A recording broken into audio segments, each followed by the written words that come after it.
લગભગ ગુજરાતીઓની આદત હોય છે મુખવાસ ખાવાની. એમ જમ્યા પછી મુખવાસ, અરે જમ્યા તો શું, મને તો જ્યારે પણ મુખવાસની ડબ્બી દેખાય ને ત્યારે હું મુખવાસ ખાતી હોઉં છું, એવી આદત છે મને.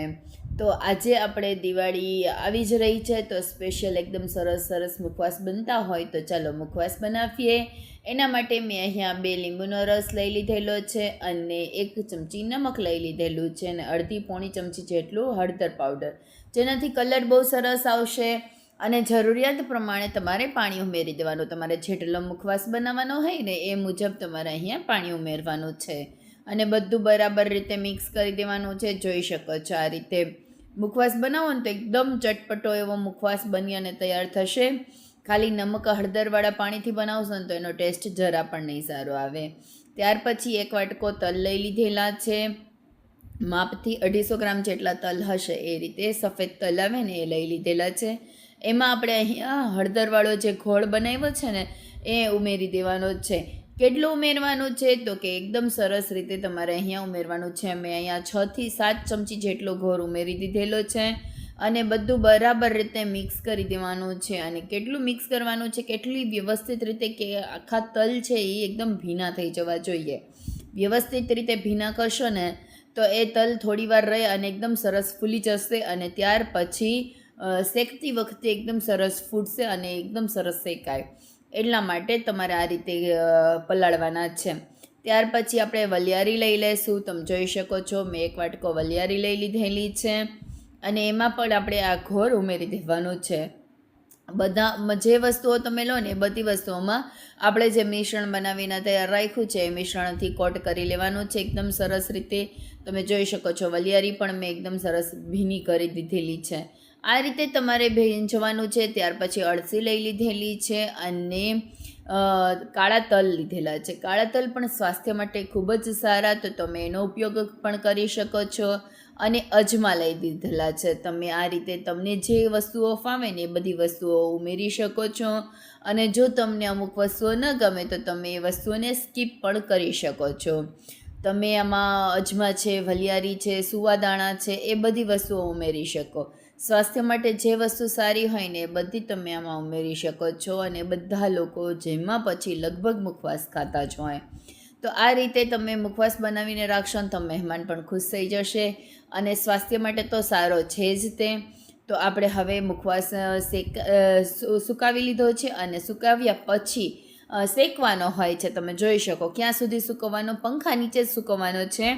અને આવી રીતે તમે આ મળો ને તો તમને ભીના ન લાગવા જોઈએ ત્યાં સુધી તમારે સૂકવવાનો છે. જોઈ શકો આપણી બધી જ વસ્તુઓ એકદમ સરસ રીતે સુકાઈ ગઈ છે અને આપણે અડીએ ને તો ભીનું ના લાગે ને ત્યાં સુધી તમારે સૂકવવાની છે. જો સુવાદાણા પણ એકદમ સરસ રીતે સુકાઈ ગયા છે, વલિયારી, અજમા, બધી વસ્તુઓ આવી રીતે સરસ રીતે તમારે સુકાવી લેવાની છે. જો તમને એવું લાગે તડકામાં રાખશો ને તો શું થશે કે આનું જે આપણે નમક ને એ બધું હોય ને એ ખરાબ થઈ જાય છે અને એનો કંઈ ટેસ્ટ સારો નથી આવતો. તમે પંખા નીચે સૂકવશો ને તો બહુ સરસ રીતે એનું જે ભેજનું પ્રમાણ હોય ને એ સરખું સચવાતું હોય છે અને પછી એ શેકાતું પણ બહુ વ્યવસ્થિત હોય છે. જો આ રીતે 2 પાર્ટ્સમાં હું તલ શેકી લઈશ. વધારે મુખવાસ હોય ને તો તમે 2 પાર્ટ્સમાં શેકી શકો. એક વખતમાં પણ ઘણી વખત શેકાઈ જતું હોય. જો આવી રીતે ક્યાં સુધી શેકવાનું છે, એકદમ તલ છે ને ફૂટી જાય અને અવાજ આવવાનો બંધ થઈ જાય ને ત્યાં સુધી તમારે એકદમ સરસ રીતે શેકી લેવાનો છે. જોઈ શકો આપણા તલ એકદમ સરસ ફૂલી ગયા છે અને હવે આપણે એને એક મોટા વાસણમાં કાઢી લઈશું.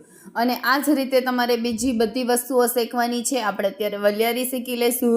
વલિયારીનો કલર મેન્ટેન કરવા માટે તમારે ધીમા ગેસ એને શેકવાની છે એટલે એનો કલર એકદમ સરસ રીતે મેન્ટેન થશે. ગ્રીન ને ગ્રીન રહેશે ને તો બ્રાઉન થઈ જતી હોય છે. મને થોડીક બ્રાઉન ગમે એટલા માટે મેં અહીંયા બ્રાઉન શેકેલી છે. તમે અલગ રીતે શેકી શકો. ધીમા ગેસે શેકશો ને તો સરસ રીતે શેકાઈ અને તૈયાર થશે અને એકદમ સરસ કડક પણ થઈ જશે.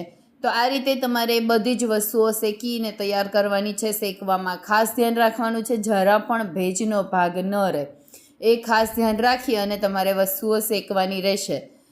જો આપણી વલિયારી એટલી વાતમાં શેકાઈ ગઈ છે અને આપણે એક મોટા વાસણમાં કાઢી લેશું. આ રીતે તમારે બધી વસ્તુઓ શેકી અને તૈયાર કરી લેવાની છે. જે વસ્તુ તમે ઉમેરી છે એ બધી વસ્તુ શેકાય ત્યાં સુધીમાં હું તમને યાદ કરાવી દઉં, આપણે વિડીયોને લાઇક, ચેનલને સબસ્ક્રાઈબ કરવાનું ભૂલતા નહીં. આપણે ધાણાદાળ પણ શેકી અને મેં ઉમેરી દીધેલી છે, કારણ કે ભેજનો ભાગ હોય ને તો એ દૂર થઈ જાય. અને બહાર મુખવાસમાં જો આવી હિંગવટી મળતી હોય, એ હિંગવટી તૈયાર જ હતી મારી પાસે, તો એ ઉમેરી દીધેલી છે. બધું બરાબર રીતે મિક્સ કરવાનું છે, એકદમ મિક્સ કરી એક સરખું, અને પછી તમારે હિંગવટી કે હળદરની અથવા તો કે તમારે ઓલી જે લીંડી પીપર જેવી ગોળીઓ આવે ને એ તમે એમાં ઉમેરી શકો, અથવા તો કે તમારી પાસે સૂકેલું આદું હોય તો એ પણ ઉમેરી શકો છો શેકીને. આંબળા ઉમેરી શકો છો, ગોઠલીનો મુખવાસ ઉમેરી શકો છો. આ રીતે તમને તમારી જે ટેસ્ટમાં તમને લાગે ને એ ઉમેરી શકાય. હવે આપણે આ હિંગવટી ઉમેરી દઈશું. બિલકુલ ઓપ્શનલ છે, જો ન ઉમેરવી હોય ને તો સ્કીપ કરી શકાય, પરંતુ ઉમેરશો તો એનો સ્વાદ ઘણો વધી જશે. આ રીતે તમે મુખવાસ બનાવી અને ટ્રાય કરી શકો છો. તમને રેસીપી કેવી લાગી એ કમેન્ટમાં કહેવાનું ભૂલતા નહીં. આ દિવાળી પર આ મુખવાસની રેસીપી જરૂરથી ટ્રાય કરજો. તમને જો રેસીપી ગમી હોય તો ફ્રેન્ડ્સ અને ફેમિલીમાં શેર કરવાનું ભૂલતા નહીં. આપણે વારંવાર મળતા રહીશું નવી નવી રેસીપી સાથે. અને જો તમને કોઈ અલગ મુખવાસની રેસીપી જોઈતી હોય તો પણ તમે કમેન્ટ કરી અને જણાવી શકો છો. તો ટ્રાય કરો, મસ્ત રહો. અને હા, રેસીપી ટ્રાય કર્યા પછી આપણી ચેનલને સબસ્ક્રાઈબ કરવાનું ભૂલતા નહીં. આપણી ચેનલને સબસ્ક્રાઈબ કરી દેજો, બાજુમાં આપેલા બેલ આઇકનને હિટ કરી દેજો કે જેનાથી નવી નવી રેસીપીના નોટિફિકેશન આપના સુધી પહોંચી શકે. Thank you for watching. Bye bye.